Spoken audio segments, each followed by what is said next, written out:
पाकिस्तान और इंडिया ने 1962 से 1977 तक कोई क्रिकेट नहीं खेली। उसकी वजह यह है कि जैसे ही पॉलिटिकल डिफरेंसेस क्रिएट होते हैं क्रिकेट सबसे पहले रुकती है, because both countries see it as a gesture of friendship.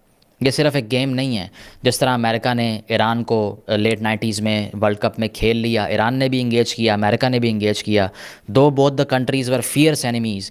लेकिन पाकिस्तान और इंडिया के एटीट्यूड में हमेशा से ये चीज़ परसिस्टेंट रही है कि जैसे ही बायलैटरल रिलेशंस ख़राब होते हैं क्रिकेट बंद हो जाती है, बिकॉज ये सिंबॉलिक वैल्यू बहुत ज़्यादा रखती है।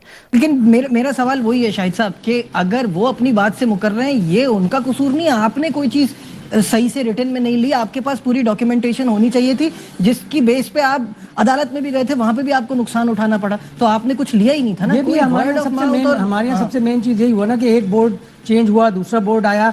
मुझे अच्छी तरह याद है शहरियार साहब मरहूम, वो बड़े डिप्लोमेट थे, उन्होंने कहा मुझे डिस्प्यूट रेजोल्यूशन कमेटी में जाने का फैसला दुरुस्त नहीं लग रहा। फिर उसको स्टोरी को सही करवाया गया, फिर नजम सेठी साहब ने कहा नहीं ये स्टोरी उन्होंने नहीं कही, फिर वो स्टोरी सही करवाई गई। तो शहरियार साहब भाप गए थे कि पाकिस्तान नहीं जीत सकेगा, इसलिए कि उसकी डॉक्यूमेंट की कोई लीगल वैल्यू नहीं थी, कोई लीगल वैल्यू नहीं थी। 2023 में आईसीसी वर्ल्ड कप खेलने के लिए भारत चले गए, लेकिन जब भारत की बारी आती है तो वो कोई हीर हुज्जत बहाना करके जो है अपने आप को अलग कर लेता है। तो पाकिस्तान क्रिकेट बोर्ड ने कहा कि अब इस बार ऐसा नहीं होगा, अगर आप हमारे पास नहीं आते तो मुस्तकबिल में जिन टूर्नामेंट की मेजबानी आपने करनी है फिर हमारे लिए भी वहां पर आपको ये लाइन ड्रॉ करनी पड़ेगी और हम भी आपके मुल्क में नहीं आएंगे। जिस तरह आप किसी तीसरे मुल्क में खेलने की जिद कर रहे हैं फिर हमें भी आप ये स्पेस देंगे। तो किसी दौर में क्रिकेट की बात करने का मतलब सिर्फ क्रिकेट की बात करना ही था, और जब स्टेट्स आपस में क्रिकेट पर नेगोशिएशन करती थी तो उसका मतलब सिर्फ ये था कि एंटरटेनमेंट प्रोवाइड की जाए अपने अपने मुल्कों को। लेकिन अब आकर क्रिकेट का ताल्लुक सिर्फ बैट और बॉल के कंपटीशन से नहीं, पैसे कमाने से भी है, स्टेट पावर को मज़ीद बढ़ाने से भी है, रेवेन्यू कमाने से भी है, और सॉफ्ट पावर का मसल शो करने से भी है। सॉफ्ट पावर मॉडर्न स्टेट्स के लिए बहुत ज़रूरी इसीलिए है कि अब आकर दुनिया में कॉलोनियलिज्म का दौर तो है नहीं कि आप किसी मुल्क पे कब्ज़ा कर लेंगे, जंग कर देंगे और उसके बाद वहाँ के वसाइल वहाँ से बाहर निकाल के एक्सप्लॉइट करके इस्तेहसाल करके पैसे कमाएंगे। आजकल के दौर में चूँकि जंग की और वॉरफेयर की जो प्रोबेबिलिटी है वो बहुत कम हो चुकी है कन्वेंशनल वॉर की, इसीलिए अब बहुत से मुल्कों के लिए ये इंतहाई ज़रूरी है कि वो सॉफ्ट पावर के थ्रू असल में अपनी ताकत का इस्तेमाल करें और मज़ीद अमीर हो जाएं, मज़ीद ताकतवर हो जाएं। तो इसीलिए जिस तरह हॉलीवुड की एक बहुत बड़ी मैसिव इंडस्ट्री है जो पूरी दुनिया में कल्चरल एक्सपोर्ट्स करके पैसा कमाती हैं, इसी तरह टर्की ने किया, हिंदुस्तान ने भी यही किया कि बॉलीवुड का जो एक वेंचर है उसको यूज़ किया एंटरटेनमेंट और सॉफ्ट पावर का मसल शो करने के लिए। And now cricket has become a big avenue for India to earn money and to show the state।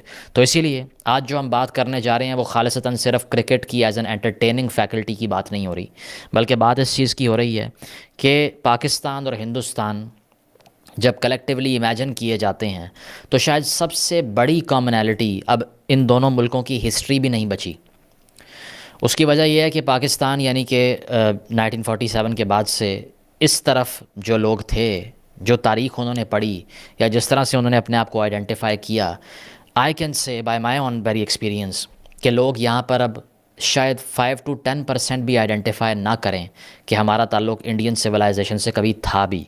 उसकी वजह यह है कि उसकी रूट्स को जड़ से उखाड़ दिया गया और नई तारीख़ आपको सिखा दी गई। तो अब कहना ये चाह रहा हूँ कि अब सिर्फ एक वाहिद सबसे बड़ी कॉमनैलिटी जो हिंदुस्तान और पाकिस्तान में बची है, जो मुश्तरक है, जो कॉमन है, जो ओवरलैपिंग है, वो क्रिकेट है। और कुछ स्टैट्स अगर आपसे शेयर करूँ तो 2011 का जो वर्ल्ड कप था सेमीफाइनल, उसमें 500 मिलियन लोगों ने ये मैच देखा, 50 करोड़ लोगों ने। 2017 की चैम्पियंस ट्रॉफ़ी का फ़ाइनल 400 मिलियन लोगों ने देखा इस खित्ते में, यानी कि 40 करोड़ लोगों ने। पाकिस्तान और हिंदुस्तान के जो बड़े इवेंट्स के मैचेस होते हैं उनकी एवरेज व्यूअरशिप होती है 328 मिलियन पीपल, 32 करोड़ से ज़्यादा। अब कॉन्टेक्स्ट सेट करने के लिए, एक पिक्चर पेंट करने के लिए अगर इसको कंपेयर करें सुपर बोल से, जो सबसे ज़्यादा फेमस, दुनिया में सबसे ज़्यादा फेमस स्पोर्टिंग इवेंट्स में से एक है, तो सुपर बोल की मैक्सिमम व्यूअरशिप 124 मिलियन होती है। पाकिस्तान के लिए मेरे ख्याल में कि पाकिस्तान ने एक बड़ा अच्छा अपना स्टेप रखा है। पॉइंट ये है कि क्या ये जो चीजें हैं कहीं कॉन्क्रीट में कुछ रिटन आपको मिलेगा, या ये कह देना कि क्योंकि आईसीसी के बोर्ड मेंबर्स के सामने ये बात हुई थी, इट्स नॉट इनफ? एग्रीमेंट और रेजोल्यूशन जो लिखा है आज क्रिक इन्फो ने, इसका मतलब है कि ये डॉक्यूमेंटेड है। और पाकिस्तान इसीलिए इतने दिन लगे, आप समझे कि पूरा नवंबर का महीना निकल गया, दिसंबर का भी आधा महीना लग गया इस चीज़ में आने के लिए कि इसको रिटर्न में आना चाहिए। इसलिए कि पाकिस्तान में भी नहीं पता, अल्लाह करे मोहसिन नकवी रहें 2027 तक, या अगर कोई और दूसरा भी आता है तो इस मौके पर कायम रहे कि नहीं, हमने तो ये मौके पे ये हम इस पे डटे रहे थे और हमने जीता था। तो उस मौके पर चलने के लिए बड़ा ज़रूरी है। मैं सलाम पेश करता हूँ अपने कामरान अकमल भाई को, हमारे बहुत प्यारे से कामरान भाई हैं। उन्होंने बड़ा अच्छा एक सजेशन दिया था कि पहले न्यूट्रल वेन्यू पर बायलैटरल सीरीज शुरू हो, और उसके बाद उस वक्त तक आईसीसी भी नाम अपने इवेंट में खिलाए इंडिया पाकिस्तान को, जब तक बायलैटरल। और इस बयान ने नाकामी के पूरी इंडिया में हलचल बचा दी थी कि ये एक नया मौक़िफ़ आया है, और बड़ा स्ट्रांग मौक़िफ़ है कि आप बायलैटरल में जब तक ना खेलें, आप मल्टीनेशनल में भी ना खेलें। और एक जो सजेशन पाकिस्तान ने दी है, जिस पे आईसीसी ने कहा कि हमें एतराज़ नहीं है अगर दोनों मुल्क मिलकर ये फैसला कर लें कि एक ट्राई सीरीज हो, जिसमें ऑस्ट्रेलिया, इंडिया, पाकिस्तान या इंग्लैंड हो या साउथ अफ्रीका हो, एक टॉप टीम हो, ट्राई सीरीज हो, न्यूट्रल वेन्यू पर हो, ताकि एटलीस्ट एक कदम तो आगे बढ़े ना। न्यूट्रल वेन्यू से बायलैटरल या ट्राइलैटरल सीरीज का आगाज करें, ताकि फिर जो एक brand of cricket India Pakistan वो आगे बढ़े। दूसरा है कि जब आप न्यूट्रल वेन्यू में आईसीसी के इवेंट का मैच खेलने को तैयार हैं, तो फिर आपको ट्राई सीरीज कहीं और खेलने में क्या अपने यहाँ बुलाने पर तैयार हैं, अपने यहाँ बुलाते हैं। जब हम उसको ये कहते हैं कि जी डबल स्टैंडर्ड है, तो कहते हैं नहीं, हमारे यहाँ सिक्योरिटी का कोई मसला नहीं है, इसलिए हम बुलाते हैं। तो आप ये भी तो कहते हो कि पाकिस्तान के ऊपर तरह तरह के इल्जाम लगाते हो, दखल दरअंदाजी के बहुत सारे, और दूसरे जो हम अपने मुंह से रिपीट भी नहीं कर सकते, सख्त इल्जाम होते हैं। जब आप सब कुछ लगाते हो तो फिर पाकिस्तान टीम को क्यों बुलाते हो? बिल्कुल सही बात है। तो भारत को ये बात पाकिस्तान क्रिकेट बोर्ड की तस्लीम करना पड़ी, और इस तनाजुर में ये पाकिस्तान क्रिकेट बोर्ड की बहुत बड़ी जीत है, और एक बीच का रास्ता निकला। लेकिन इस बीच के रास्ते में पाकिस्तान ने अपना एक मौक़िफ़ रखा और उसमें पाकिस्तान को जीत हासिल हुई। आपके ख्याल में पाकिस्तान किस न्यूट्रल वेन्यू का इंतखाब कर सकता है? यूएई और श्रीलंका का नाम सामने आ रहा है, लेकिन अगर हम फ्लाइट टाइम देखें और दोनों ममालिक के फैंस के लिए वीज़ा पॉलिसी देखें, तो पाकिस्तान क्या फैसला कर सकता है? पाकिस्तान के लिए लॉजिस्टिकली कौन सा वेन्यू बेहतर है?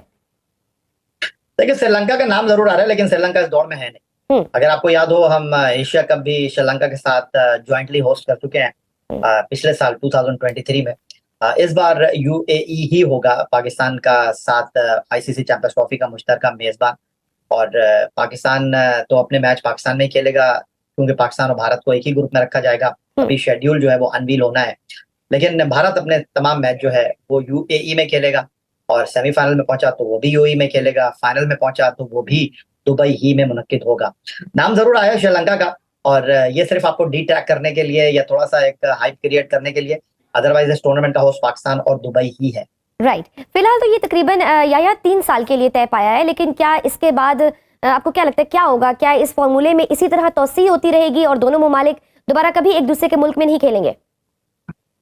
देखिए, मैं तो अभी यही कहूंगा कि भारत ने हर बार गलत बयानी से काम लिया शजिया, और इस बार भी भारत ने बात तो कर ली है, उसूली मौक़िफ़ की जीत तो है पाकिस्तान की, लेकिन मुस्तकबिल में भारत ऐसे करेगा या नहीं करेगा, इस बार भी मुझे थोड़ा सा इब्हाम मौजूद है। इस बार भी मेरा सवाल मौजूद है, क्योंकि भारत का ट्रैक रिकॉर्ड अच्छा नहीं रहा है। या अगर पाकिस्तान भारत जाने से इनकार करता, तो आईसीसी इस मामले में जिस तरह उसने भारत का साथ दिया, पाकिस्तान का साथ देगा?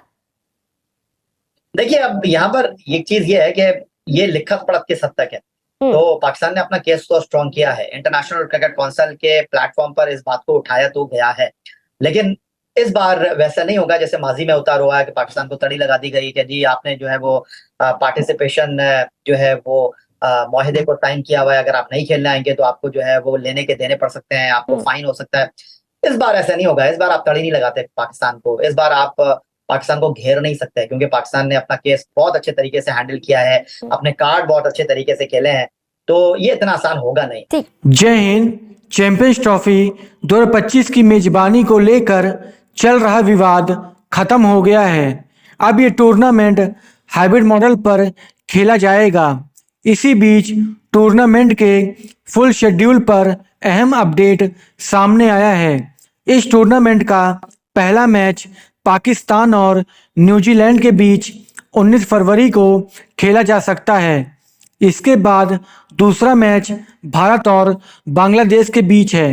ये मैच 20 फरवरी को होगा।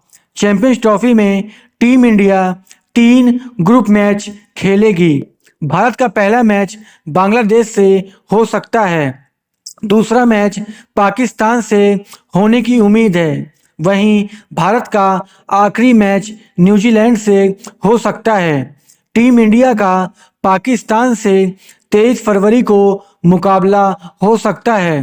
पहला सेमीफाइनल मैच 4 मार्च को खेला जाएगा, जबकि दूसरा सेमीफाइनल मैच 5 मार्च को हो सकता है।